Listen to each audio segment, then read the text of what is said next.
Hello, yeehaw, Easter paws to all of you. Welcome to Lola'S Critter Farm. This is the show where I take stuff that I've been thinking about this week, throwing it in a blender, craft style, and see what comes out. So we're gonna make a new friend today. I hope you enjoy the journey. So the first question I ask myself is, what have I been thinking about this week? First, we got hair. As a card-carrying alt girl who's had every color of the rainbow, it takes a lot of upkeep. I'm sure you know this. So it's about that time where my colors are getting kind of dusty and I gotta bleach those roots and I gotta throw some color in. So I'm choosing swamp green. I've been rocking sort of a swamp green half and half for a while now. You know, as we all know, a pioneer of half and half split dye hair is Melanie Martinez. She's also a pioneer, I would say, of my, bi curiosity. I was on Tumblr as a teen, and I feel like she really opened something for me. She's so beautiful. I just love to look at her. I think she's so hot. Anyways, speaking of Melanie, we got another thing I've been thinking about, tattoos, because I got a tattoo from the tattoo artist that does a lot of Melanie's tattoos about a few weeks ago. It looks great, and I was really excited to be able to get something from her because she was traveling. She's from Mexico City, so it's kind of a trek. I normally only get one tattoo from each artist because I only have so much skin, but I would get multiple from her. She's super cool. So that's what I've been thinking about. Those are my influences, and let's take this into a sketch. So we got the swamp. I figured a gator, right? It's pretty simple. Care for some nice, sexy legs, because putting sexy legs on everything makes it better. I don't know why, it just does. Since we're talking about tattoos, let's throw some tattoos on there.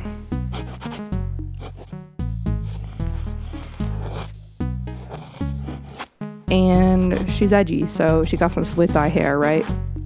And this is the finished sketch. Obviously, she's stunning, she's beautiful. I've never seen a creature quite like her. That leads us to the second question. How are we gonna make this bad boy, right? Bad girl, bad boy, whatever. Step one, let's do the legs, okay? So first I draw a little leg pattern, very simple, very basic. Then I'm gonna cut out 4 of those because we obviously need 2 pieces per leg. I know the fabric looks red. It's kind of like red on the back, but the front side is a nice flesh tone. So I drew some basic tattoo patterns, things that are easy. We got a snake, barbed wire, sword, mom heart, sad heart. Because since we're doing soft sculpture, I'll embroider the tattoos. That adds a little dimension, a little texture.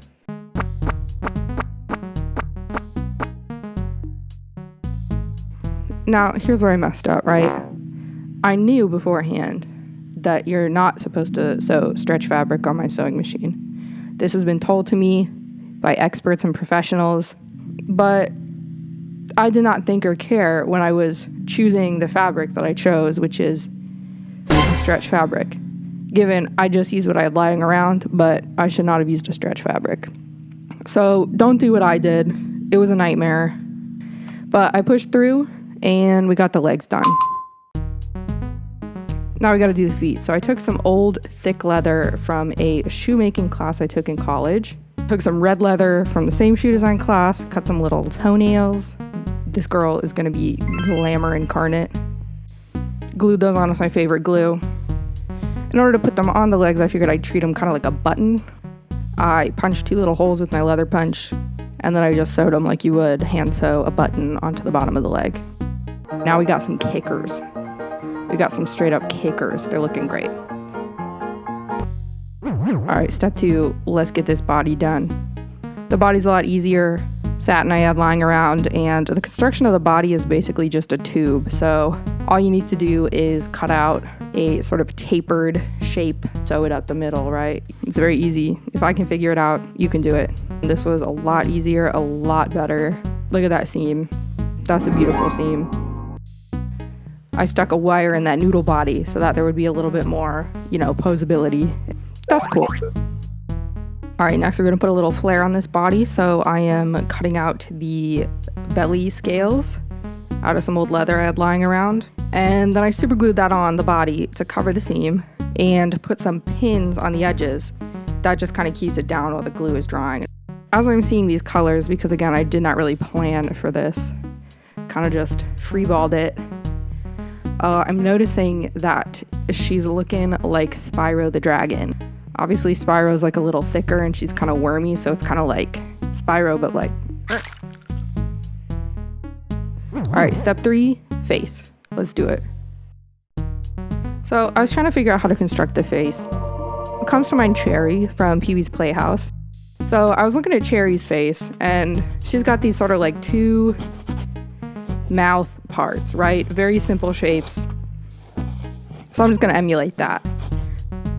So we got kind of a semicircle that's flat in the back, you know, top, bottom, and then a strip in the middle. So that's my pattern. That's my vague pattern. Then we got to do the mouth, right? After those guys got stuffed, we do the mouth. So I take these 2 leather mouth pieces. Those are just the inside of the mouth, the pallets, I suppose. And we got white for the teeth. We got some white leather. So I super glued that onto some Bristol, which is just some crunchy hard paper. I'm going to cut out the teeth, and then I'm going to have these paper tabs on the back. So the tabs will fold under the mouth palette. And that's how we're going to put a sort of 3D teeth situation onto the mouth pieces, right? All right, now we got to make the eyes. So I got this old bag of Sculpey that is arguably too old to really be using. Very limited colors. So we're going to do pink for the eyes, and I'll just paint that later. Don't worry about it. Then I did some basic, you know, snake technique here with the green, and then we're going to sort of roll that together and create a cool marbled effect, and that's going to be the iris. Pop those bad boys in the oven, 30 minutes at 275 or whatever. And now we got 2 eyes. I forgot to film while I was painting the eyes, so just, you know, picture it in your head. All right, last but not least, we have hair. So I got these 2 synthetic party wigs that I had.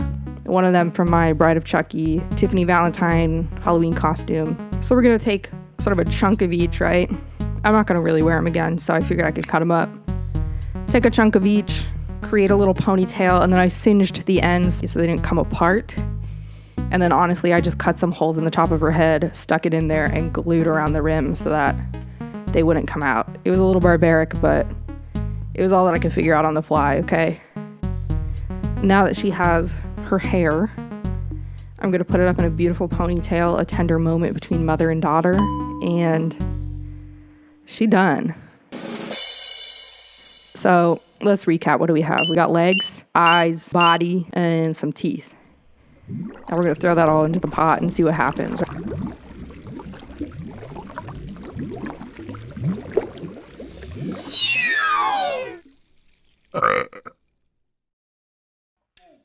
Now that I'm seeing her, she's feeling very Trogdor. I feel like in the spirit of that, we're gonna call her Truby. So I would like to welcome Truby to the farm. She's the first one here, so she's a bit lonely, but we're gonna make her a friend soon. I hope you guys tune in next time and see who drops by.